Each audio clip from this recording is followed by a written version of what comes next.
আমি কিন্তু ফাইনালি পেয়ে গেছি। দেখো অ্যাডসেন্স লেখা রয়েছে, গুগল অ্যাডসেন্স। আর এই চিঠিটাই, এই গুগল অ্যাডসেন্স যে লেখাটা রয়েছে, এই লেখাটা একটা ইউটিউবারের কাছে যে কতটা ইমোশন। আর বন্ধুরা, এই কষ্টটা কিন্তু সফল হয়েছে একমাত্র তোমাদের জন্য।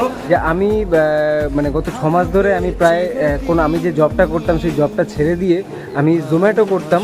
সেই সকালে বেরিয়ে আমি রাত্রি 12টার সময় ঢুকতাম। থেকে বড় অবদান যদি কারোর থাকে সেটা হচ্ছে অনেকভাবেই আমাকে সাপোর্ট করেছে তিশা রয়েছে, আমার বাবা মা। বাবা মা অনেকভাবে আমাকে হেল্প করেছে, ফিজিক্যালি এবং মেন্টালি অনেকভাবেই হেল্প করেছে। ফিনান্সিয়াল দিকে হেল্প হয়তো করতে পারেনি, কারণ মধ্যবিত্ত পরিবার আমাদের, জানোই, বলেই দিলাম আমি খুব বড় লোকের ঘরে কোনো ছেলে নই। অনেকে অনেক খারাপ কথা বলেছে যে পারবি না বা করবি না, বা ইউটিউব কী হবে, ইউটিউব কোনো ব্যাপার না, ইউটিউবে টাকা পয়সা কামানো যায় না, ওগুলো ফেক ফালতু জিনিস, বেকার টাইম ওয়েস্ট। তোমরা একটুখানি ভালোবাসা দিয়ে আমাকে খুব তাড়াতাড়ি 100K করে দাও প্লিজ বন্ধুরা। আর আমি কথা দিচ্ছি তোমাদের সঙ্গে আমি সারা জীবন থাকবো, তোমাদের জন্য আমি সারা জীবন কাজ করে যাব।